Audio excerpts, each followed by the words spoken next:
Are you unknowingly falling for money myths that are holding you back?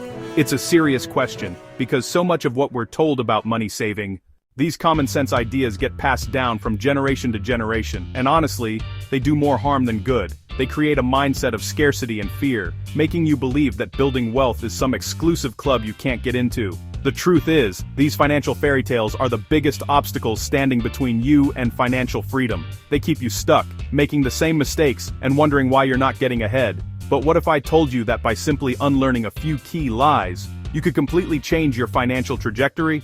It's not about some get-rich-quick scheme.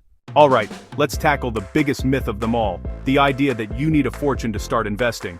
This myth stops people before they even begin. It creates a massive psychological barrier. People picture Wall Street traders in expensive suits and think, that's not for me. I only have an extra $20. I only have an extra $50. I only have an extra $100 a month. That thinking is outdated and wrong. It's like saying you can't start working out unless you can already lift 300 pounds. The reality is, technology has democratized the financial world. Your smartphone gives you access to the same markets as big-shot investors. The game changers are micro-investing apps and fractional shares. Fractional shares mean you don't have to buy a full expensive share. You don't need to buy a full share of Amazon. You don't need to buy a full share of Tesla. Instead, you can buy a small piece. You can literally invest with as little as $1. You can own a slice of the biggest companies for less than a cup of coffee. Apps like Robinhood, M1 Finance, Fidelity, and many others have made investing incredibly accessible. There's no longer a gatekeeper. You just have to take the first step, however small. So how do small amounts actually matter? Enter dollar cost averaging. It sounds complicated. It's simple. Invest a fixed amount at regular intervals. For example, $50 every month. When the market is high, your $50 buys fewer shares. When the market is low, your $50 buys more shares. Over time, this averages your purchase price and reduces timing risk. This disciplined approach builds sustainable wealth. You're building a habit, not chasing overnight riches. Set it up on autopilot, make it a recurring transfer, and now, compound interest. Your money earns returns. Those returns earn returns. It's a snowball effect. Now for the second major money myth, one that's often drilled into us by our parents and grandparents with the best of intentions, that saving your money is always the safest and best thing to do. The logic seems sound, right? You work hard for your money, so you should stash it away in a savings account where it's safe and you can't lose it. It feels responsible, it feels secure, but here's the uncomfortable truth. Keeping all your long-term money in cash is one of the surest ways to lose purchasing power over time. The silent killer of wealth, the invisible thief that erodes your savings day by day, is inflation. Inflation is the rate at which the general level of prices for goods and services is rising, and subsequently, purchasing power is falling. That dollar in your savings account today will not buy you the same amount of stuff in a year, 5 years, 20 years. It's guaranteed to be worth less in the future.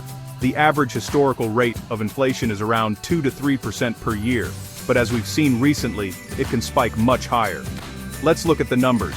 If you have $10,000 sitting in a standard savings account, earning a measly 0.01% interest, and inflation is running at 3%, you are effectively losing 2.99% of your money's value every single year.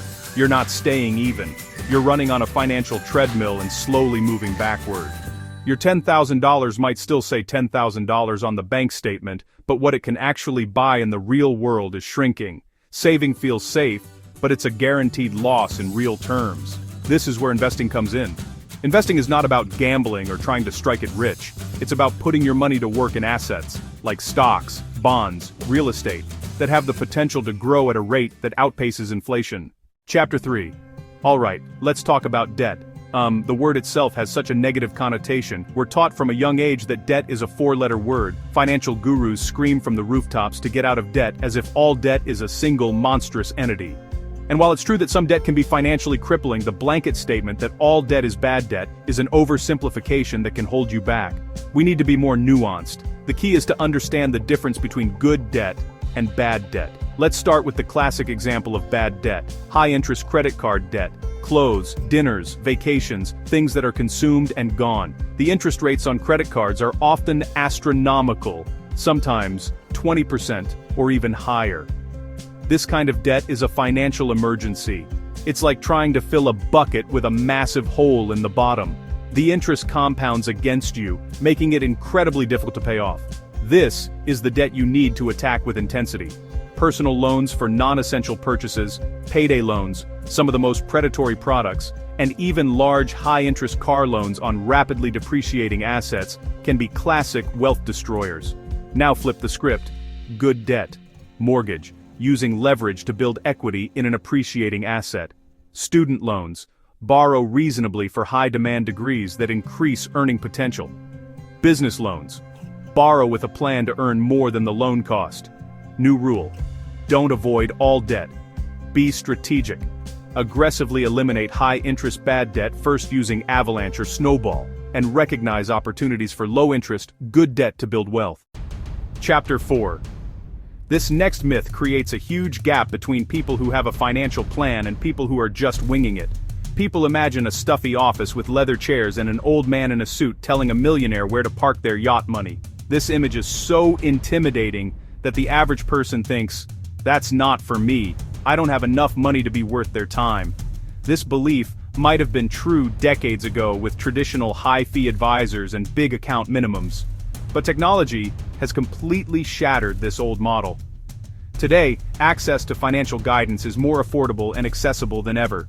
Robo-advisors like Wealthfront and Betterment use algorithms to build and manage a diversified portfolio for you. Fees are often around 0.25% per year. On $10,000, that's just $25. Many even offer tax loss harvesting. Low or no minimums and 24/7 convenience put guidance in your pocket. Firms like Vanguard and Charles Schwab offer hybrid robo plus human CFP support. Fee-only planners charge hourly or per project if you want targeted help. And there's a wealth of free content. YouTube channels like this one, blogs, podcasts, calculators, to learn fundamentals and ask smarter questions. Chapter 5. The final myth we need to bust.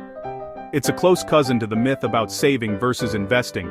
It's the overarching philosophy that playing it safe with your money is always the best strategy. This mindset is rooted in fear, specifically the fear of loss. People are so afraid of losing that they hold cash, buy CDs, and stick only to the most conservative investments. This safety-first approach feels prudent, but it's often a recipe for financial mediocrity. It's the strategy of not losing, rather than the strategy of winning. As we discussed, holding all your money in cash guarantees lost purchasing power. Playing it too safe means missing out on growth. Let's be clear. I'm not advocating for reckless gambling, speculative coins, or hot tips. That's not calculated risk, that's foolishness. Smart risk-taking is understanding risk and reward and using diversification to position for long-term growth while mitigating downsides. Your time horizon is your biggest advantage. Short-term dips are noise when you invest for decades. Avoiding all risk is like refusing to fly because of turbulence. You'll never reach financial freedom. So there you have it. The 5 biggest money lies that are actively making people poorer. The truth is that the tools and strategies for building wealth have never been more accessible. You can start with just a few dollars, use technology for low-cost advice, and leverage smart debt. Recognizing these lies is the first step. Financial independence isn't one giant leap. It's small, consistent, informed steps over time. Start by opening that investment account. Yes, even with $20. Make a plan to attack high-interest debt. Educate yourself with free resources. Which money myth did you believe? Let us know in the comments below. Please do me a huge favor and smash that like button, share, subscribe.